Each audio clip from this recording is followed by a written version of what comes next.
Goal, nation's leading institute. Hello students, welcome in video solution of Spot Test 12. Myself Saurabh Kumar, Chemistry Faculty, Goal Institute. In this video I am going to discuss organic chemistry part. Okay?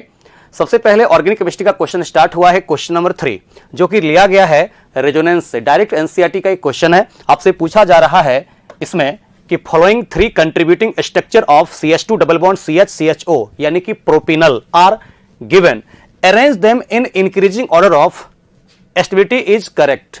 यहां पे आपको पूछा जा रहा है कौन कम stable है और कौन ज्यादा स्टेबल है, यह पूछा जाता है। जब भी इस प्रकार के क्वेश्चन तुमको पूछा जाए कैनोनिकल स्ट्रक्चर देकर के अगर पूछा जाता है उसका स्टेबिलिटी, तो सबसे पहले चेक किया जाता है नंबर ऑफ पाई बॉन्ड। आप देखो जिसमें नंबर ऑफ पाई बॉन्ड ज्यादा होगा यानी कि अगर कंप्लीट ऑक्टेट होगा वो मोर स्टेबल होगा। इसमें देखोगे 1 पाई बॉन्ड है, इसमें देखोगे 2 पाई बॉन्ड है, इसमें देखोगे 1 पाई बॉन्ड है। इसका मतलब सबसे ज्यादा स्टेबल इसके केस में जो होगा वो बी होने वाला है, क्योंकि सभी का ऑक्टेट कंप्लीट है और नंबर ऑफ पाई बॉन्ड 2 है। और इसके केस में 1 पाई बॉन्ड है, यहां भी 1 पाई बॉन्ड है। और आप इसमें देखोगे अब क्या दोनों चार्ज्ड है। जब number of pi bond same हो जाता है तो सेकंड कंडीशन हम लोग वहां पर जो देखते हैं वो देखते हैं कि चार्ज है कि न्यूट्रल है। तो ए और सी दोनों चार्ज है, तब हम लोग देखते हैं कि negative charge present on more electronegative atom and positive charge present on less electronegative atom, वो हम लोग थर्ड कंडीशन देखते हैं। तो यहां पर देखोगे मोर इलेक्ट्रोनेगेटिव एटम पे पॉजिटिव चार्ज दिया हुआ है, जबकि यहां पे मोर इलेक्ट्रोनेगेटिव पे नेगेटिव चार्ज दिया हुआ है। तो ज्यादा स्टेबल कौन होगा? सी होगा कंपेयर टू ए। यहां पर लेस इलेक्ट्रोनेगेटिव पे नेगेटिव चार्ज दे दिया है, जबकि होता यह है कि negative charge present on more electronegative atom and positive charge present on less electronegative atom are more stable होता है। तो बी के बाद यहां पर हो जाएगा सी और सबसे कम स्टेबल यहां पर होगा ए। तो तुमसे पूछा क्या जा रहा है? यहां से पूछा जा रहा है इंक्रीजिंग ऑर्डर में, यानी कि कम से ज्यादा की तरफ। तो सबसे कम यहां पर देखो ए होगा, ए के बाद सी होगा और सबसे ज्यादा स्टेबल यहां पर बी होगा। तो क्वेश्चन नंबर 3 का आंसर यहां पे 4 हो जाएगा। बात समझ में आ गया? एक बार मैं सीक्वेंस बोल देता हूं, तुम याद कर लो, बहुत काम आएगा। सबसे पहले हम लोग देखते हैं नंबर ऑफ पाई बॉन्ड यानी कि ऑक्टेट रूल। जिसमें नंबर ऑफ पाई बॉन्ड ज्यादा होता है वो ज्यादा स्टेबल होगा, यानी जिसमें सबका ऑक्टेट कंप्लीट होगा वो मोर स्टेबल होगा। और जब नंबर ऑफ पाई बॉन्ड सब में सेम हो जाता है तब हम लोग कहते हैं कि न्यूट्रल यानी कि uncharged is more stable then charged होता है। और जब सभी में number of pi bond same हो जाता है, सबके सब चार्ज होते हैं, तब कहते हैं थर्ड कंडीशन कि negative charge present on more electronegative atom and positive charge present on less electronegative atom are more stable. और जब सब में number of pi bond same हो जाए, सबके सब चार्ज हो जाए और नेगेटिव चार्ज प्रेजेंट हो सब में सेम एटम पे, अब पॉजिटिव चार्ज भी सब में प्रेजेंट हो सेम एटम पे, तब हम लोग सबसे लास्ट में देखते हैं चौथा कंडीशन ये कहता है less charge separation between 2 unlike charge and more charge separation between 2 like charge are more stable. ये चारों कंडीशन तुम लोग यहां पर ध्यान रखोगे, सारे क्वेश्चन इस प्रकार से बन जाएगा। थर्ड का आंसर यहां पर 4 हो जाएगा। समझ में आ गया आप लोगों को? Good, very good. Next question फिर से हम लोगों को दिया हुआ है, जिसमें आपको पूछा जा रहा है the correct option of increasing stability order of the following cations. Carbocations हम लोगों को दिया हुआ है। इसके केस में तुम देखोगे ये दोनों मिथाइल का इसके केस में लग रहा है +I और अल्फा H का नंबर भी यहां पर कितना है? 6, यानी इस कार्बोकेटायन के रिस्पेक्ट में 6 अल्फा H के द्वारा हाइपर कंजुगेशन भी हो रहा है और दोनों मिथाइल का +I भी लग रहा है। और इसमें देखो तो क्या हो रहा है, इस मिथाइल का यहां पे +I भी लग रहा है, अल्फा H का नंबर यहां पर 3 है। और इसके साथ साथ यहां पर देखोगे तो lone pair single positive, lone pair single positive, यानी कि इसका यहां पर लग रहा है +M इफेक्ट, यानी कि रेजोनेंस भी हो रहा है। जबकि इसके केस में देखो एक सी में देखोगे तो यहां पर अल्फा H का नंबर कितना है? 3 + 2 5। और ये जो ऑक्सीजन का लोन पेयर है क्या कंजुगेटेड है कार्बोकेटायन के साथ? तो नहीं, लोन पेयर सिंगल सिंगल, यानी इसका यहां पे लग रहा है -I। और जानते हो स्टेबिलिटी ऑर्डर जो होता है, स्टेबिलिटी ऑर्डर ऑफ कार्बोकेटायन जो होता है ना, वो डायरेक्टली प्रोपोर्शनल होता है +I + M का और इनवर्सली प्रोपोर्शनल होता है -I - M का, यानी कि डोनर कार्बोकेटायन को स्टेबलाइज करता है। और जब सब में हाइपर कंजुगेशन हो रहा हो तो उसमें हम लोग कहते हैं directly proportional number of alpha hydrogen atoms के होते हैं, यानी कि जिसमें प्लस m लग रहा है सबसे ज्यादा स्टेबल वही होगा। तो सबसे ज्यादा स्टेबल कार्बोकैटायन यहां पर जो होगा वो बी नंबर का होगा। ये बी नंबर ये दिया हुआ है, ये है बी नंबर वाला, ठीक है। और उसके बाद यहां पर होगा ए, क्योंकि वहां पर 6 अल्फा एच है और दोनों मिथाइल का प्लस आई लग रहा है। सबसे कम स्टेबल यहां पर सी होगा, क्योंकि सी के केस में देखोगे तो अल्फा एच का नंबर सिर्फ यहां पे 5 है, यानी कि ए वाले के रिस्पेक्ट में 1 अल्फा एच कम है। और OCH3 का यहां पर जब कंजुगेशन नहीं है तो OCH3 माइनस आई शो करता है, पता है ना, तो माइनस आई शो करता है तो सबसे कम स्टेबल होगा। और पूछ रहा है मेरे को इंक्रीजिंग ऑर्डर में, मतलब लेस स्टेबल से मोर स्टेबल की तरफ जाना है, तो सबसे कम स्टेबल यहां पर होगा सी, उसके बाद ए और सबसे ज्यादा स्टेबल होगा बी। तो 6 नंबर क्वेश्चन का आंसर हो जाएगा तुमको थर्ड। क्लियर है कॉन्सेप्ट? यहां पर 6 अल्फा एच दोनों का प्लस आई, यहां पे 3 + 2 5 अल्फा एच, OCH3 का माइनस आई, और यहां पर लोगे 3 अल्फा एच एक मिथाइल का प्लस आई, और OCH3 का प्लस m लगता है तो प्लस m ज्यादा स्ट्रॉन्गर होता है कंपेयर टू प्लस आई, ठीक है, इसलिए यहां पर ज्यादा स्टेबल होगा बी। अब देखो नेक्स्ट तुमको कह रहा है the correct sequential order of the reagent for the given reaction is. मेरे को करना क्या है?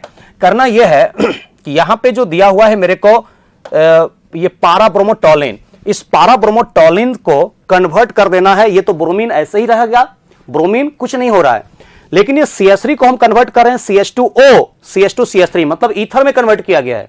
तो ईथर में कैसे कन्वर्ट करेंगे? तो देखो अगर तुम फर्स्ट ऑप्शन को देखो तो फर्स्ट ऑप्शन में क्या है, KMnO4 है, पोटासियम परमैंगनेट, और हीट किया जा रहा है। तो जानते हो KMnO4 एक बहुत ज्यादा स्ट्रॉन्ग ऑक्सीडाइजिंग एजेंट होता है, और कोई एल्काइल बेंजीन में अगर अल्फा एच एटलीस्ट 1 है तो उसको ऑक्सीडाइज करके बदल देता है कार्बोजिलिक एसिड में। तो फर्स्ट ऑप्शन तो होगा नहीं, क्योंकि यहां पे कार्बोजिलिक एसिड में कन्वर्ट नहीं हो रहा है, ईथर में हो रहा है, जबकि KMnO4 के प्रेजेंस में कार्बोजिलिक एसिड बन जाता है। इसका मतलब फर्स्ट ऑप्शन नहीं होगा और थर्ड ऑप्शन भी नहीं होगा, क्योंकि थर्ड ऑप्शन और फर्स्ट ऑप्शन दोनों में KMnO4 है, और KMnO4 एक स्ट्रॉन्ग ऑक्सीडाइजिंग एजेंट होता है, जो कि कोई भी एल्काइल बेंजीन, जिस एल्काइल का अटैचमेंट बेंजीन के साथ है उसके साथ अगर एटलीस्ट 1 अल्फा एच है तो पूरा का पूरा एंटायर एल्काइल ऑक्सीडाइज करके बनाता है कार्बोजिलिक एसिड, जो कि यहां पे बनाना है नहीं, ईथर बनाना है।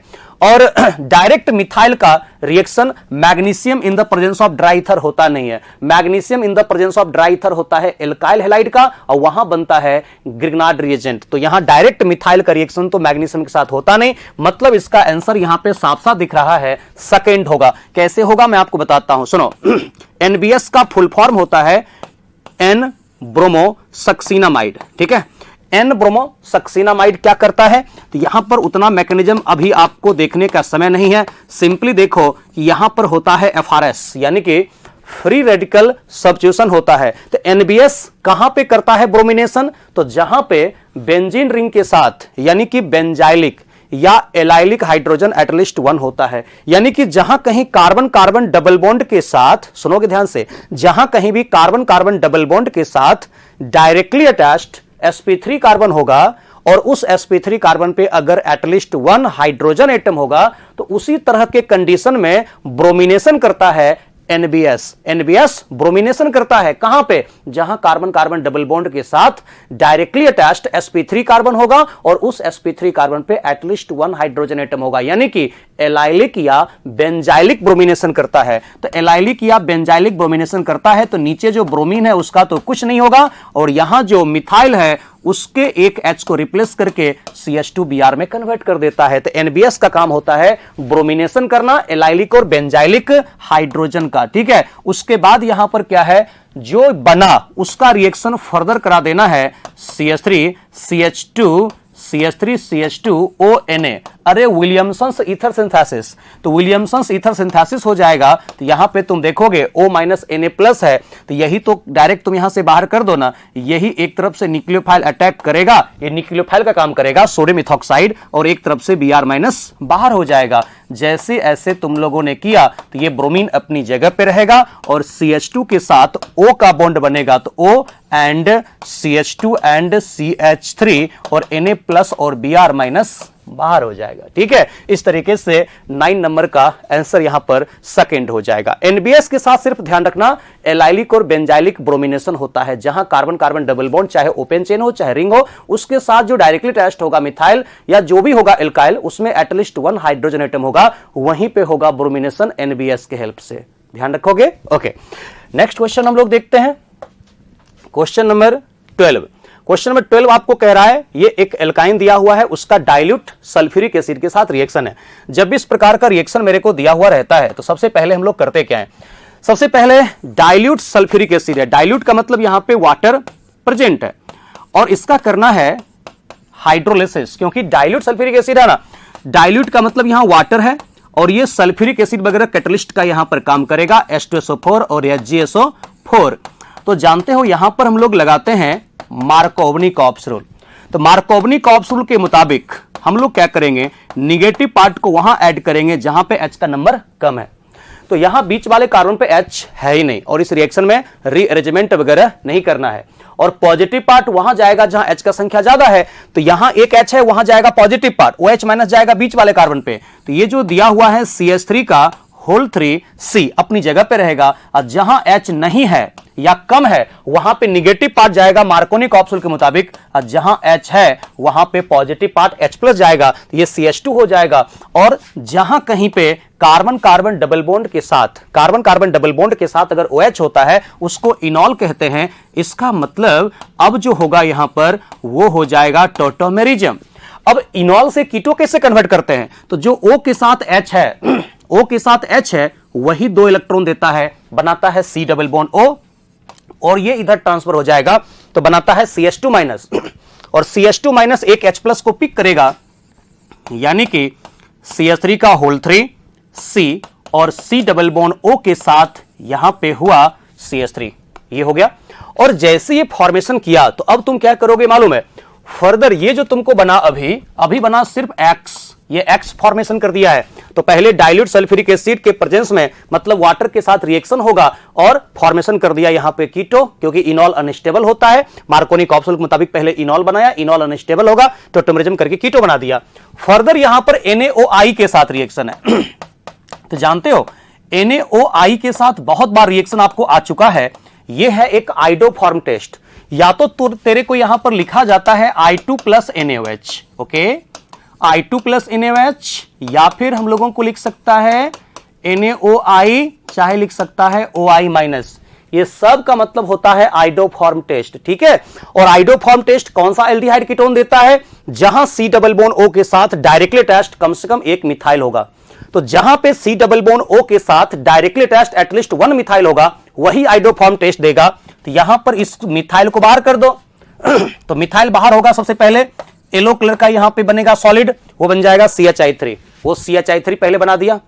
अब इसके बाद जो बचा वो तो कन्वर्ट हो जाता है सॉल्ट ऑफ कार्बोक्सिलिक एसिड में, तो CH3 का होल 3, CH3 का होल 3 C और C डबल बॉन्ड O के साथ सबसे पहले यहां पे इसका सॉल्ट बना दो, तो C डबल बॉन्ड O के साथ ONA ऐसा सॉल्ट बना दिया ना।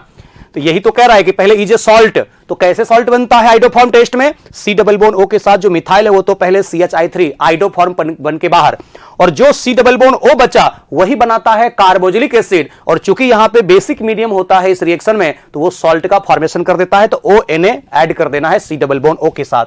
फर्दर यहां पे इसका क्या करना है, एसिडिफिकेशन। तो जो बना उसका एसिडिफिकेशन कैसे करोगे, तो एसिडिफिकेशन करोगे O माइनस, जो यहां O माइनस है उसी O माइनस के साथ H प्लस को ऐड करोगे, तो H प्लस को ऐड करोगे तो CH3 का होल 3 C and C double bond O के साथ यहां पर क्या हो गया OH, ये बन गया कार्बोक्सिलिक एसिड। और कार्बोक्सिलिक एसिड का फर्दर मेरे को क्या करना है, अमोनिया के साथ रिएक्शन। तो फर्दर यहां पे हम लोगों को इसका रिएक्शन करना है अमोनिया के साथ। तो सुनो, अमोनिया को ब्रेक कर दो, अमोनिया को ब्रेक करोगे कैसे, H प्लस और NH2 माइनस, ऐसे ब्रेक कर दो। ये शॉर्टकट तरीका है क्योंकि यहां पे हीट लिखा हुआ है, तो हीट जैसे लिखा हुआ है तो वाटर निकलेगा। कार्बोक्सिलिक एसिड से निकाल दो OH माइनस, ठीक है, कार्बोक्सिलिक एसिड से निकाल दो OH माइनस और अमोनिया से निकाल दो H प्लस, वाटर बाहर कर दो। और वाटर बाहर करने के बाद CO के साथ NH2 को ऐड कर दो, तो बचेगा क्या इसके केस में, आंसर जो होगा W, W जो हो जाएगा इसके केस में वो होगा CH3 का होल 3C। देखो ना, CH3 का होल 3C और उसके बाद यहां C डबल बॉन्ड O के साथ NH2। कोई ऑप्शन ऐसा मैच कर रहा है क्या? तो एक ही तो ऑप्शन ऐसा है ही दिया हुआ, ऑप्शन नंबर यहां पर हो जाएगा तुमको थर्ड। ये CH3 का होल 3C और C डबल बॉन्ड O के साथ NH2, 12 नंबर का आंसर यहां पे आ जाएगा तुमको थर्ड। क्लियर हो गया कॉन्सेप्ट? सबसे पहले हाइड्रोलिसिस कर दिया, क्योंकि डाइल्यूट सल्फ्यूरिक एसिड लिखा हुआ है मतलब वाटर ज्यादा है, और तुम एल्काइन का पढ़े हुए हो हाइड्रोलिसिस। मार्कोनी का ऑप्शन के मुताबिक इनॉल बना, इनॉल का टोटोमरिज्म कर दिया, कीटो बना। कीटो का NaOI के साथ हीट मतलब आइडोफॉर्म टेस्ट देगा, तो C डबल बॉन्ड O के साथ मिथाइल CHI3 बनाता है, और C डबल बॉन्ड O के साथ ONa को ऐड करके बना दिया सॉल्ट पहले, और सॉल्ट का H+ के साथ रिएक्शन करा दिया, यानी एसिडिफिकेशन कर दिया, तो OH हो गया कार्बोक्सिलिक एसिड। और कार्बोक्सिलिक एसिड का जब अमोनिया के साथ हीट करते हैं तो अमोनिया का H+ कार्बोक्सिलिक एसिड का OH- वाटर बन के बाहर, NH2- को CO के साथ ऐड करके बना दिया यहां पर एमाइड। आंसर हो गया इसका थर्ड। ओके, बहुत आसान क्वेश्चन। उसके बाद देखो क्वेश्चन नंबर 15, ये तो बहुत ही आसान है।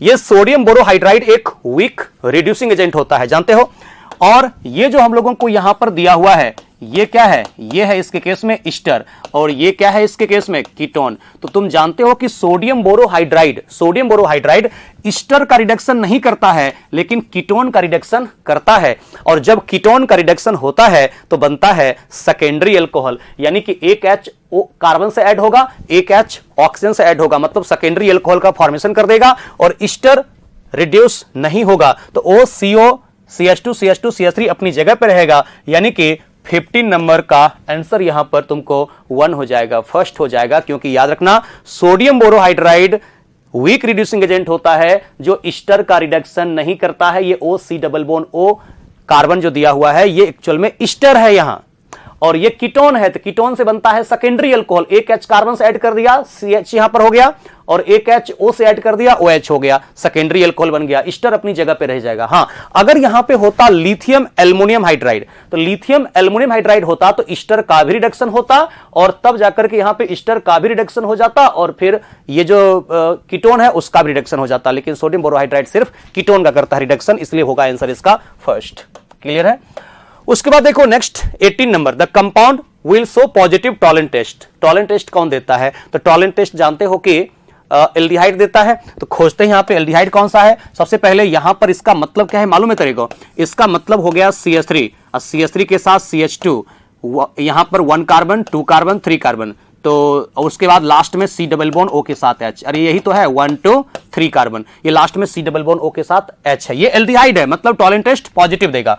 और ये क्या है? कीटोन है। दोनों साइड यहां पे देखोगे ना कार्बन है, CH3 C double bond O के साथ CH2 एंड CH3, ये कीटोन है, तो कीटोन टॉलेंट टेस्ट नहीं देता है। ये भी कीटोन है, नहीं देगा। ये एल्काइन जो है इंटरनल है, एल्काइन इंटरनल है। अगर यहां पे होता टर्मिनल, यानी कार्बन कार्बन ट्रिपल बॉन्ड के साथ एटलीस्ट 1 H होता, सुनो, अगर कार्बन कार्बन ट्रिपल बॉन्ड के साथ एटलीस्ट 1 H होता, अगर होता टर्मिनल एल्काइन, तब यहां पर दे सकता था पॉजिटिव टॉलेंट टेस्ट। लेकिन यह है इंटरनल एल्काइन, मतलब कार्बन कार्बन ट्रिपल बॉन्ड के साथ कोई H नहीं है, मतलब ये टॉलेंट टेस्ट निगेटिव देगा। यानी 18 का आंसर यहां पर 1 होने वाला है।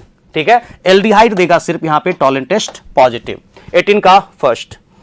उसके बाद देखो 21, staggered form is more stable than eclipsed form. बिल्कुल सही कह रहा है, जो स्टैगर्ड फॉर्म होता है वो ज्यादा स्टेबल यहां पर इक्लिप्स्ड से होता ही है।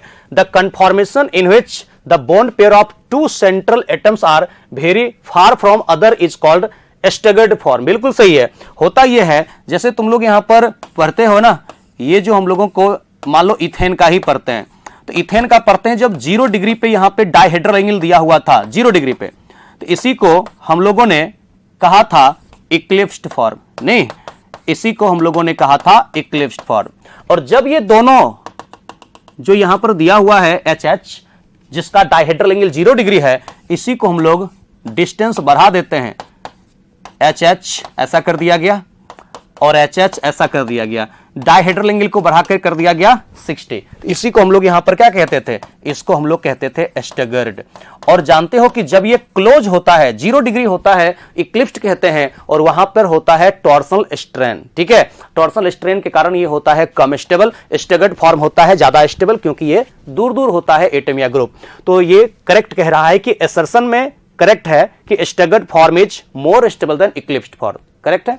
उसके बाद रीजन में कह रहा है the conformation in which the bond pair of two central atom, एक हो गया ना ये फ्रंट कार्बन, एक हो गया बैक कार्बन, इसी को टू सेंट्रल एटम कहा है, are very far from other is called staggered form, ये ज्यादा दूर है, इसको स्टैगर्ड फॉर्म कहते हैं। मतलब यहां पर ज्यादा दूर होने के कारण ही यहां पर टॉर्सनल स्ट्रेन नहीं हो रहा है, या कोई बिगर एटम ग्रुप होगा तो वहां पे स्टेरिक हिंड्रेंस वगैरह नहीं होता है स्टैगर्ड में, लेकिन इक्लिप्स्ड में होता है। इसलिए हम लोग कहते हैं कि स्टैगर्ड ज्यादा स्टेबल होता है इक्लिप्स से। मतलब इसका आंसर होना चाहिए both assertion and reason are true and reason is the correct explanation of assertion हो जाएगा। इसका आंसर यहां पे थर्ड हो जाएगा, 21 का थर्ड। क्लियर, आगे चलें। उसके बाद नेक्स्ट कह रहा है identify the sites where nitration will takes place. जानते हो कि नाइट्रेशन जो हम लोग करते हैं बेंजीन या बेंजीन से बने हुए कंपाउंड का, बेंजीन या बेंजीन से बने हुए कंपाउंड का जो नाइट्रेशन करते हैं उसका मैकेनिज्म होता है ESR। नाइट्रेशन जो हम लोग करते हैं उसका जो मैकेनिज्म होता है, पहली बात हम लोगों को ध्यान रखना है, बेंजीन या बेंजीन से बने हुए कंपाउंड में कोई अगर लगा देते हो डोनर, तो डोनर कैसा होता है, ऑर्थो या पारा डायरेक्टिंग होता है।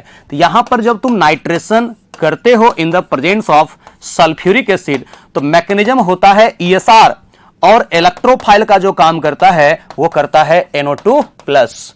तो इलेक्ट्रोफाइल यहां पे NO2 प्लस कहां जाएगा, तो ये देखो इस रिंग में ये O है, O का लोन पेयर कंजुगेटेड है, तो O का लोन पेयर यहां पे कंजुगेटेड है इसके साथ, और जब कंजुगेटेड है तो ये प्लस M शो करेगा, और जो प्लस M शो करता है तो प्लस M शो करने वाला जो ग्रुप होता है वो ऑर्थो एंड पारा डायरेक्टिंग होता है। तो ये XYZ, X दिया है मेटा पे, तो मेटा पे तो जाएगा नहीं इसके रिस्पेक्ट में, Y दिया है पारा पे, तो इसमें हम लोग कहेंगे पारा पोजीशन पे जाएगा, क्योंकि ऑर्थो को मेंशन तो किया नहीं है, नहीं तो यहां पर ऑर्थो पारा पे जा सकता है। तो Y जो है वही यहां पे पारा पोजीशन है, X यहां पे मेटा है, तो इसके लिए हम लोग यहां पर कहेंगे इस O के रिस्पेक्ट में या तो ऑर्थो पे जाएगा NO2 प्लस इलेक्ट्रोफाइल, या पारा पे जाएगा, ऑर्थो मेंशन किया नहीं है, इसलिए यहां पर आंसर चला जाएगा तुमको पारा। तो 22 का आंसर यहां पर थर्ड हो जाएगा। ऑर्थो पारा डायरेक्टिंग होता है जो भी atom group plus M show करता है या हाइपर कंजुगेशन शो करता है। ठीक है, क्लियर हो गया, गुड, वेरी गुड। नेक्स्ट एक बहुत इंपॉर्टेंट क्वेश्चन है, X क्या ऐसा एल्कीन होगा, X यहां पर कौन सा ऐसा एल्कीन होगा जिसका हम ब्रोमिनेशन करेंगे तो मेजो 2,3 डाइब्रोमोब्यूटेन बनता है। जानते हो, मैं आपको बताऊं यहां पर जब हम लोग ट्रांस 2 ब्यूटीन का करते हैं ब्रोमिनेशन तो वहां पे मेजो बनता है, और सिस 2 ब्यूटीन का करते हैं तो इनान्समर्स पेयर बनता है। मैं आपको टेक्निक बताता हूं, सुनोगे ध्यान से कैसे होगा इसका आंसर निकालना आपको सिखाता हूं। जैसे 27 का ये तो क्लियर हो गया कि इसका आंसर होगा फर्स्ट, कैसे होगा उसको मैं एक्सप्लेन करता हूं। देखो ये दिया हुआ है मेरे को ट्रांस 2 ब्यूटेन, सीखेगा सब कोई, गलती फिर से दोबारा कभी नहीं होगा, ये टेक्निक बहुत ही अच्छा है। ट्रांस 2 ब्यूटीन का करना है bromination in the presence of carbon tetrachloride. जानते हो मैकेनिज्म होता है इसके केस में इलेक्ट्रोफिलिक एडिशन रिएक्शन, और जब भी हम लोग ब्रोमिनेशन करते हैं यहां पर होता है एंटी एडिशन। तुम लोग एक टेक्निक पढ़ा होगा, एक ट्रिक पढ़ा होगा कि जब कभी आपको ये कार्बन कार्बन डबल बॉन्ड के about 2 similar atom group opposite direction में दिया हुआ है, मतलब ट्रांस एल्कीन दिया हुआ है, तो ट्रांस के लिए साइन लेना है माइनस, ट्रांस के लिए माइनस साइन लेना है। और जब किसी एल्कीन का ब्रोमिनेशन करते हैं in the presence of carbon tetrachloride, यहां एंटी एडिशन होता है तो एंटी के लिए भी माइनस साइन लेना है। तो दोनों ग्रुप अपोजिट डायरेक्शन में है, similar atom group double bond के अबाउट अपोजिट डायरेक्शन होगा तो माइनस साइन लोगे, और जब ब्रोमिनेशन करते हैं तो एंटी एडिशन होता है उसके लिए भी माइनस साइन लेंगे, तो माइनस माइनस क्या हो गया प्लस। प्लस का मतलब हुआ कि हॉरिजॉन्टल लाइन पे similar atom group same side होगा। मतलब क्या, देखो ये 2 लाइन हमने खींच दिया, तो ये जो दोनों मिथाइल है उस दोनों मिथाइल को रखो वर्टिकल लाइन पे ऊपर, और जो पहले से H है उसको भी रखो यहां पर सेम साइड, क्योंकि माइनस माइनस प्लस साइन आया है, प्लस साइन का मतलब हो गया similar atom group same side रहेगा। इसी को कहते हैं मेजोमर्स। अब मेजोमर्स का जो मिरर इमेज होता है वो आपस में आइडेंटिकल होता है, तो मेजोमर्स का मिरर इमेज आपस में आइडेंटिकल होता है। इसमें तुम देख सकते हो यहां पर दोनों के केस में प्लेन ऑफ सिमेट्री है, बिल्कुल यहां पे भी प्लेन ऑफ सिमेट्री है और यहां पर भी प्लेन ऑफ सिमेट्री है। अगर किसी कंपाउंड में 2 या 2 से ज्यादा कैरियर सेंटर होने के बावजूद भी अगर उसके अंदर प्लेन ऑफ सिमेट्री होता है तो उसी कंपाउंड को यहां पर कहा जाता है मेजोमर्स। ध्यान रखना, इसी को कहते हैं मेजोमर्स। और मेजोमर्स का मिरर इमेज आपस में आइडेंटिकल होता है स्टूडेंट, ठीक है, ध्यान रखना इसका। तो ट्रांस टू ब्यूटेन का याद कैसे रखेंगे कि मेजोमर्स बनता है, तो ट्रांस कर लेंगे माइनस साइन, एंटी एडिशन होता है ब्रोमिनेशन में, तो माइनस साइन माइनस माइनस हो गया प्लस, यानी कि हॉरिजॉन्टल लाइन पे सिमिलर एटम ग्रुप को सेम साइड रखेंगे और सेम साइड रख दिया, इसका मतलब यहां पर हो गया इसके केस में मेजोमर्स का फॉर्मेशन। एक तुमको सिस वाले से सिखा देता हूं कि सिस वाले से क्या फॉर्मेशन होता है, जो सेकेंड ऑप्शन है। सेकेंड ऑप्शन में तेरे को सिखाता हूं, अगर ये सिस हम लोगों को दे देता है CH3 सेम साइड दे दिया, और इसके बाद मेरे को कहा इसका ब्रोमिनेशन करता हूं in the presence of carbon tetrachloride, चाहे सिस हो चाहे ट्रांस हो, इसका मैकेनिज्म होता है इलेक्ट्रोफिलिक एडिशन रिएक्शन और होता है इसके केस में एंटी एडिशन होता है। ये तो क्लियर हो गया। अब जैसे ट्रांस था तो हमने माइनस साइन लिया था, यहां पे सिस है मतलब दोनों मिथाइल सेम साइड है, तो सेम साइड के लिए प्लस साइन, और जब भी ब्रोमिनेशन होता है चाहे सिस हो चाहे ट्रांस, एंटी एडिशन, तो एंटी के लिए माइनस साइन, तो माइनस प्लस क्या हो गया माइनस, माइनस का मतलब हो गया अब हॉरिजॉन्टल लाइन पे सिमिलर एटम ग्रुप को अपोजिट डायरेक्शन में, तो जब प्लस साइन आ रहा था तो हॉरिजॉन्टल लाइन पे similar atom group same side, अब माइनस साइन का मतलब हो गया अपोजिट साइड, ऐसा होगा, दोनों H अपोजिट, दोनों ब्रोमीन अपोजिट। इसका ले लेता हूं मैं मिरर इमेज, तो मिरर इमेज जब लेता हूं तो कुछ इस तरीके से CH3 एंड CH3 आएगा, ब्रोमीन और H आएगा, फिर ब्रोमीन और H आएगा। देखो तो क्या फॉर्मेशन किया, इसको हम लोग कहते हैं इनान्सिमर्स पेयर यानी कि रेशमिक मिक्सचर, क्योंकि इसके अंदर तुम देखोगे प्लेन ऑफ सिमेट्री नहीं है, इसके भी अंदर प्लेन ऑफ सिमेट्री नहीं है, इसलिए सिस वाले से जो फॉर्मेशन करता है स्टूडेंट उसको यहां पे हम लोग इनान्सियोमर्स पेयर कहते हैं, या फिर इसी को हम लोग रेशमिक मिक्सचर कहते हैं। तो अगर ये लिखेगा ना कि किससे बनेगा प्लस माइनस या डीएल, अगर प्लस माइनस लिख दिया एक साथ ब्रैकेट के अंदर, मतलब वो इनान्सिमर्स पेयर की बात कर रहा है। तो अगर वहां रेशमिक मिक्सचर लिखा या इनान्सिमर्स पेयर लिखा या DL small D small L एक साथ या प्लस माइनस एक साथ लिखा कि 2,3 डाइब्रोमोब्यूटेन किससे बनेगा, तो आंसर जाएगा सिस टू ब्यूटेन। और अगर यहां मेजो लिख दिया तो मेजो वाले में आंसर यहां पर जो जाएगा वो मेजो वाला किस तरीके से होगा वो आपको बताया मैकेनिज्म। मेजो वाले का आंसर होगा यहां पे फर्स्ट, यानी कि ट्रांस टू ब्यूटेन। तो ट्रांस टू ब्यूटेन का जब हम लोग यहां पर करते हैं bromination in the presence of carbon tetrachloride, तो मेजो 2,3 डाइब्रोमोब्यूटेन बनता है, और जब सिस टू ब्यूटेन का हम लोग करते हैं bromination in the presence of carbon tetrachloride, तो वहां पर इनान्सिमर्स पेयर यानी कि रेशमिक मिक्सचर, यानी कि वहां लिखा हुआ रहेगा प्लस माइनस या फिर डीएल 2,3 डाइब्रोमोब्यूटेन का फॉर्मेशन करता है। अब हम लोग देखते हैं नेक्स्ट क्वेश्चन। नेक्स्ट क्वेश्चन जो हम लोगों को दिया हुआ है 13 नंबर, देखो बहुत ही आसान है, मैग्नीशियम के साथ रिएक्शन करवाना है इस कंपाउंड का in the presence of dry ether. कैसे कर सकते हैं, सीक्वेंस को फॉलो करो। ये जो हम लोगों को दिया हुआ है CH2 double bond CH CH2 Br, इसका रिएक्शन सबसे पहले मेरे को करना है मैग्नीशियम मेटल के साथ in the presence of dry ether. कोई बात नहीं, आप जानते हो सबसे पहले यहां पे फॉर्मेशन करेंगे ग्रिग्नार्ड रिएजेंट।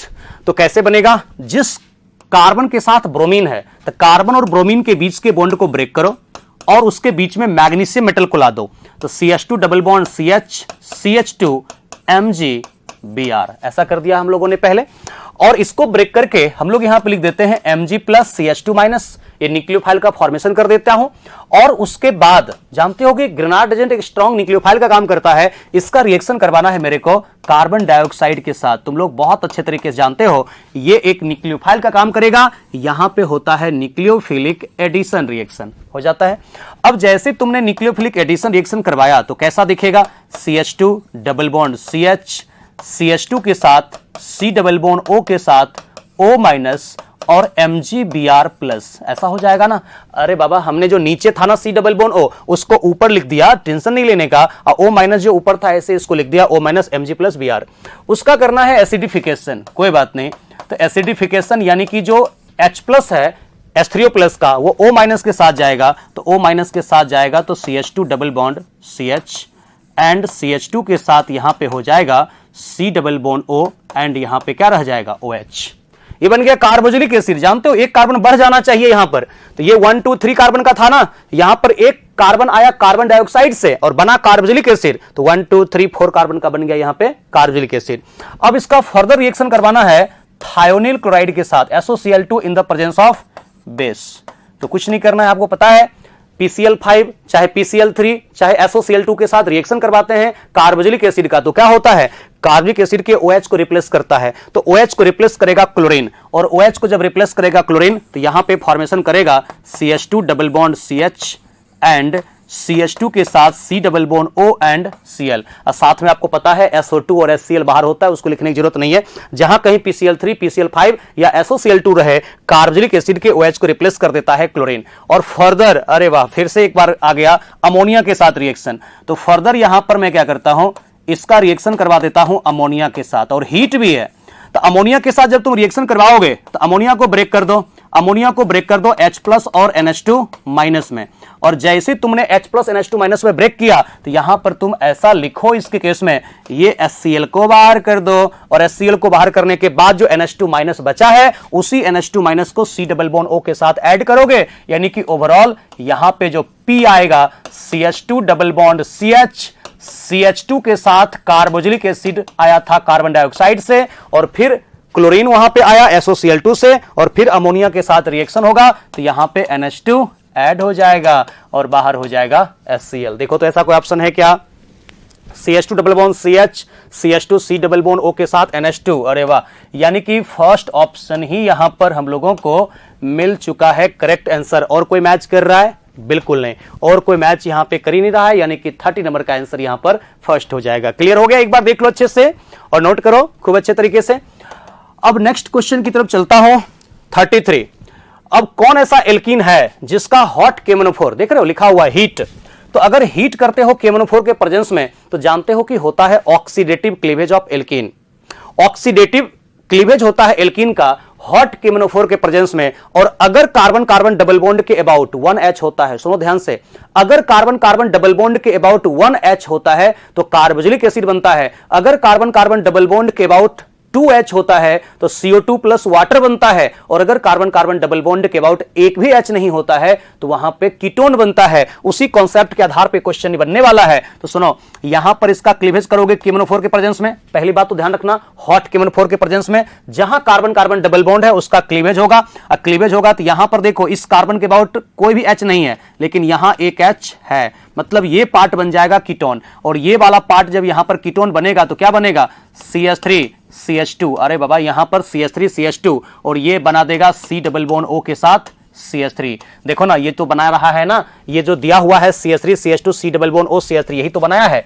और इधर देखोगे यहां एक H है, तो जहां पर H है वो बनाता है कार्बोक्सिलिक एसिड। तो यहां से लिखना स्टार्ट करता हूं, CH3, उसके बाद CH2, फिर एक और है CH2, उसके बाद है एक और CH2, तो CH3 CH2 CH2 CH2 तीन बार। उसके बाद ये लास्ट में जो CH है कार्बन कार्बन डबल बॉन्ड के अबाउट, वही तो बनाता है कार्बोक्सिलिक एसिड। तो देख सकते हो यही फर्स्ट ऑप्शन ही आ गया करेक्ट, क्योंकि कौन ऐसा एल्कीन है जिसका हॉट KMnO4 के साथ ऑक्सीडेशन करने के बाद ये कीटोन और ये कार्बोक्सिलिक एसिड बनेगा, मतलब 2 ब्यूटानॉल और 1 2 3 4 5 1 2 3 4 5 यानी कि पेंटानोइक एसिड का फॉर्मेशन करेगा। तो ये आपको फर्स्ट वाला ऑप्शन ही आ रहा है, क्योंकि सेकंड वाले में तुम खुद सोच करके देखो, यहां पे अगर आप ब्रेक करोगे हॉट KMnO4 के साथ तो यहां पर एक H है और एक H है तो बनेगा कार्बोक्सिलिक एसिड, और यहां पे बनेगा कार्बोक्सिलिक एसिड 1 और 2, मात्र 2 कार्बन का बनेगा कार्बोक्सिलिक एसिड, यानी कि एसिटिक एसिड बनेगा। और कीटोन जो बनेगा 1 2 3 4 5 6 7 कार्बन का बन जाएगा, नहीं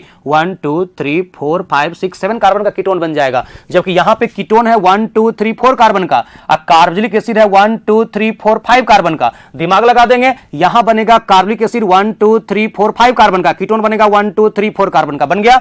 यहां पे इसको ब्रेक करते हैं तो क्या होता है, यहां ब्रेक करते हैं तो यहां एक H है, जहां कार्बन कार्बन डबल बॉन्ड के अबाउट एक H है तो हॉट KMnO4 के साथ बनेगा कार्बोक्सिलिक एसिड। तो कार्बोक्सिलिक एसिड कितने कार्बन का बनेगा, 1 2 3 कार्बन का, जबकि मुझे चाहिए 5 कार्बन का। कीटोन बनेगा 1 2 3 4 5 6 कार्बन का, जबकि मुझे चाहिए 4 कार्बन का कीटोन। यहां पे अगर करते हैं क्लीवेज तो यहां भी एक H है और यहां भी एक H है, तो दोनों बना देगा कार्बोक्सिलिक एसिड। जब इसको हम ब्रेक करेंगे ना तो यहां भी है एक H, वहां भी है एक H, तो ये वाला भी कार्बन ये वाला भी कार्बन, दोनों कन्वर्ट होगा कार्बोक्सिलिक एसिड में, इसलिए ये ऑप्शन होगा नहीं, ऑप्शन होगा फर्स्ट। बच्चों कॉन्सेप्ट याद रखना, हॉट KMnO4 के साथ जब भी हम लोग करते हैं oxidation, carbon carbon double bond के अबाउट क्लीवेज होता है कंप्लीट, और जहां एक भी H नहीं है वहां खाली एक O ऐड होकर के बनता है C डबल बॉन्ड O, और जहां एटलीस्ट 1 H है वो बनाता है COOH यानी कि कार्बोक्सिलिक एसिड, और अगर जहां 2 H है वो बनाता है CO2 प्लस वाटर। यही कॉन्सेप्ट पे यहां पे क्वेश्चन आपको सॉल्व हो जाएगा। 33 का आंसर यहां पे फर्स्ट हो जाएगा। नेक्स्ट क्वेश्चन आप लोगों को जो दिया है बहुत ही आसान, 36। द कंपाउंड, ये एसीटोन दिया हुआ है यानी प्रोपानॉन, एंड ये है प्रोपेनल। दोनों का फॉर्मूला देखो सेम है क्या? यहां भी देखोगे तो 1 2 3 कार्बन है, यहां भी 1 2 3 कार्बन है, यहां भी एक ऑक्सीजन है, यहां भी एक ऑक्सीजन है, यहां भी 6 हाइड्रोजन है, यहां भी 3 + 2 5 + 1 6 हाइड्रोजन है। मतलब ये है कीटोन और ये है एल्डिहाइड। तो कीटोन और एल्डिहाइड क्या कहलाएगा? ये दोनों कहलाएगा एक दूसरे का फंक्शनल ग्रुप आइसोमर्स कहलाएगा, यानी कि 36 का आंसर यहां पे हो जाएगा फोर्थ। अरे बहुत आसान क्वेश्चन है ये, ठीक है, फंक्शनल आइसोमर्स हो गया। उसके बाद 36 के बाद नेक्स्ट क्वेश्चन देखोगे 39। The compound which gives positive iodoform test is, इनमें से कौन पॉजिटिव आइडोफॉर्म टेस्ट देगा? तो देखोगे क्या है, एल्कोहल। तो एल्कोहल के बारे में तुम जानते हो, कोई ऐसा एल्कोहल जिस कार्बन पे OH है उस कार्बन पे अगर एटलीस्ट 1 मिथाइल और एटलीस्ट 1 हाइड्रोजन है, वही देता है आइडोफॉर्म टेस्ट पॉजिटिव। कौन एल्कोहल? जिस एल्कोहल में जिस कार्बन पे OH है उसी कार्बन पे एटलीस्ट 1 हाइड्रोजन और 1 मिथाइल होगा, तब देगा आइडोफॉर्म टेस्ट। यहां पे देखोगे जहां OH अटैच्ड है वहां क्या है, एक्चुअल में इसका जो स्ट्रक्चर है CH3 CH2 CH2 CH2OH, ऐसा ही है ना, देख सकते हो 1 2 3 4 कार्बन है, 1 2 3 4 कार्बन है। तो जहां OH है वहां पे हाइड्रोजन तो है, मिथाइल है क्या? नहीं है, मतलब ये आइडोफॉर्म टेस्ट नहीं देगा पॉजिटिव। और कीटोन और एल्डिहाइड में क्या जानते हो, एल्डिहाइड और कीटोन ऐसा होना चाहिए C डबल बॉन्ड O जो होता है उस C डबल बॉन्ड O के साथ डायरेक्टली अटैच्ड कम से कम एक मिथाइल होना चाहिए। तो यहां पर देखोगे सेकंड ऑप्शन में तुमको दिख रहा है कि ये C डबल बॉन्ड O के साथ डायरेक्टली अटैच्ड मिथाइल है, मतलब ये आइडोफॉर्म टेस्ट पॉजिटिव देगा। ठीक है, वही तो पूछ रहा है, आइडोफॉर्म टेस्ट कौन पॉजिटिव देगा? तो सेकंड देगा, थर्ड बिल्कुल नहीं देगा, फर्स्ट भी नहीं देगा, क्योंकि यहां भी C डबल बॉन्ड O के साथ मिथाइल नहीं है, यहां भी C डबल बॉन्ड O के साथ मिथाइल नहीं है, ये CH2 CH3 है। तो एल्डिहाइड कीटोन में C डबल बॉन्ड O के साथ डायरेक्टली अटैच्ड मिथाइल होना चाहिए, और एल्कोहल में जिस कार्बन पे OH है वहां एटलीस्ट 1 हाइड्रोजन और 1 मिथाइल होना चाहिए, तब वो आइडोफॉर्म टेस्ट पॉजिटिव देगा। इसलिए इसका आंसर होगा सिर्फ सेकंड। क्लियर हो गया कॉन्सेप्ट? ओके, नेक्स्ट देखो 42 में तुमको कह रहा है कि एसिटिलीन है, फिर से Hg2+ और H2SO4 है। मतलब समझो ये एक्चुअल में डाइल्यूट यहां पे सल्फ्यूरिक एसिड होगा, मतलब ये हाइड्रोलिसिस है। तो एसिटिलीन तुम लोगों को लेना है, एसिटिलीन, और इस एसिटिलीन का रिएक्शन करवाना है वाटर के साथ in the presence of sulphuric acid, और Hg2+ आता है एक्चुअल में HgSO4 से। जब भी ये तुमको इस प्रकार से एल्काइन का रिएक्शन दे Hg2+ और H2SO4 की प्रेजेंस में, मतलब वाटर के साथ रिएक्शन है, तो वाटर को ब्रेक कर लो, कैसे? H+ और OH- में, और ये अनसिमेट्रिकल है नहीं तो मार्कोनी कैप्सूल लगेगा नहीं, अनसिमेट्रिकल होता है तब लगता है मार्कोनी कैप्सूल। तो जहां मन वहां ऐड कर दो H+ को, तो ऐड कर दिया H+ को, और जहां मन वहां ऐड कर दो OH- को। देखो ना, OH- को यहां ऐड कर दिया, H+ को यहां ऐड कर दिया। इसको हम लोग कहते हैं विनाइल अल्कोहल, इसको विनाइल अल्कोहल कहते हैं। ये एक हो गया इसके केस में इनॉल फॉर्म, जो कि होता है अनस्टेबल, और जैसे ये अनस्टेबल हुआ इसका मतलब अब इसके केस में तुम लोगों को करना होगा टोटोमेरिज्म। ठीक है, तो टोटोमेरिज्म करा दो। टोटोमेरिज्म कराओगे तो कैसे होता है इनॉल से कीटो में कन्वर्ट, क्योंकि कीटो होता है मोर स्टेबल इनॉल से, मोनोकार्बोनिल के केस में। तो O के साथ जो हाइड्रोजन है वो अपना 2 इलेक्ट्रॉन देकर के बनाएगा C डबल बॉन्ड O, और यहां जो कार्बन कार्बन के बीच में डबल बॉन्ड है वो उससे दूर ट्रांसफर होगा, बनेगा CH2-, और वही CH2- यहां से H+ को पिक करता है तो बनता है CH3, और ये बना दिया C डबल बॉन्ड O के साथ H। बात खत्म। तो जानते हो कि जब एसिटिलीन का H2O के साथ होता है reaction in the presence of H2SO4 और HgSO4, एसिटल्डिहाइड बनता है। अब इस एसिटल्डिहाइड का हम लोगों को रिएक्शन करवाना है HCN के साथ in the presence of basic medium, जो कैटलिस्ट का काम करता है बेस। एक लाइन में आंसर लाओ ना फटाक, यहां पर H+ CN- में ब्रेक कर दो। और जानते हो यहां पर मैकेनिज्म होता है न्यूक्लियोफिलिक एडिशन रिएक्शन। जब भी एल्डिहाइड या कीटोन का रिएक्शन होता है HCN के साथ, चाहे NaHSO3 के साथ, चाहे ग्रिग्नार्ड रीजन के साथ, न्यूक्लियोफिलिक एडिशन होता है, तो यहां पे न्यूक्लियोफाइल का एडिशन करो और O- के पास इलेक्ट्रोफाइल का एडिशन करो, यानी कि ये फॉर्मेशन कर देगा O के साथ H+ जाएगा O- के साथ, और यहां पर ये रह जाएगा C ट्रिपल बॉन्ड N, यानी कि CN यहां पर रह जाएगा। अब जो यहां पर बना साइनाइड यानी साइनोहाइड्रिन, इसको हम लोग कहते हैं, साइनोहाइड्रिन का फॉर्मेशन कर दिया। अब उसका एक बार और हाइड्रोलिसिस करना है। अब तुम लोगों को अच्छे तरीके से मालूम होनी चाहिए कि जब हम लोग साइनाइड का करते हैं हाइड्रोलिसिस, तो साइनाइड का जब करते हैं हाइड्रोलिसिस तो होता है कार्बोक्सिलिक एसिड का फॉर्मेशन। तो H3O+ ले लो, इस साइनाइड का कर दो हाइड्रोलिसिस, तो जैसे ही साइनाइड का होता है एसिडिक हाइड्रोलिसिस, तो स्टूडेंट याद रखना जहां कहीं भी साइनाइड का हाइड्रोलिसिस होता है बनता है कार्बोक्सिलिक एसिड। ठीक है, ये बनेगा कार्बोक्सिलिक एसिड। देखो कोई ऐसा ऑप्शन है क्या? CH3 हो गया, C के साथ H, OH हो गया, COH। अरे फर्स्ट ऑप्शन ही आ रहा है, सेकंड ऑप्शन ऐसा तो डबल बॉन्ड वाला दे दिया, ये तो होगा नहीं, थर्ड होगा नहीं, नन ऑफ दिस दे रहा है, तो 42 का आंसर यहां पर हो जाएगा 1। ठीक है, आसान है, देखो इसको सीक्वेंस में तुम लोग फॉलो करो, आसानी से क्वेश्चन बन जाएंगे। ठीक है, ओके। नेक्स्ट जो तुमको दिया हुआ है 45 में एल्डोल कंडेंसेशन दिया हुआ है, क्योंकि तुम देख सकते हो प्रोपेनल है, तो प्रोपेनल में अल्फा हाइड्रोजन एटम है, तो कोई भी ऐसा एल्डिहाइड कीटोन जिसमें एटलीस्ट 1 अल्फा हाइड्रोजन एटम होता है, उसका रिएक्शन अगर डाइल्यूट अल्कली के साथ किया गया है वहीं पे तो एल्डोल रिएक्शन होगा। और जब यहां पे हीट कर दिया गया है और अल्फा H2 है, मतलब यहां पे होगा डायरेक्ट हीट। अगर लिखा हुआ है मतलब एल्डोल कंडेंसेशन प्रोडक्ट बनेगा, तो हीट लिखा हुआ है तो एक लाइन में आपको क्वेश्चन पढ़ना सिखाता हूं, इसका कैसे होता है। देखो, जब भी इस तरीके का रिएक्शन दे तो 2 मॉलिक्यूल लेना है, एक मॉलिक्यूल से निकालना है ऑक्सीजन को, एक मॉलिक्यूल से निकालना है ऑक्सीजन को, और दूसरे मॉलिक्यूल से निकालना है अल्फा H को, 2 अल्फा H को। ठीक है, तो ये हो गया दूसरा मॉलिक्यूल। अरे वही है ना, ये चूंकि अल्फा होता है ना, तो प्रोपेनल हो चाहे जो भी एल्डिहाइड कीटोन हो, अगर उसके पास अल्फा H है तो C डबल बॉन्ड O के साथ जो डायरेक्टली अटैच्ड है कार्बन, वहां पे होगा अल्फा H, उसमें से अल्फा H निकालो 2 और दूसरे मॉलिक्यूल में से निकालो 1 ऑक्सीजन को। तो ये जो प्रोपेनल दिया हुआ है इसका आपको सोचना पड़ेगा कि यहां इस्तेमाल होता है 2 मॉलिक्यूल, एक मॉलिक्यूल से निकाल देना 1 ऑक्सीजन को, और दूसरे मॉलिक्यूल से C डबल बॉन्ड O के साथ जो अटैच्ड कार्बन है उसको अल्फा कार्बन कहते हैं, वहां से 2 अल्फा H को निकालना है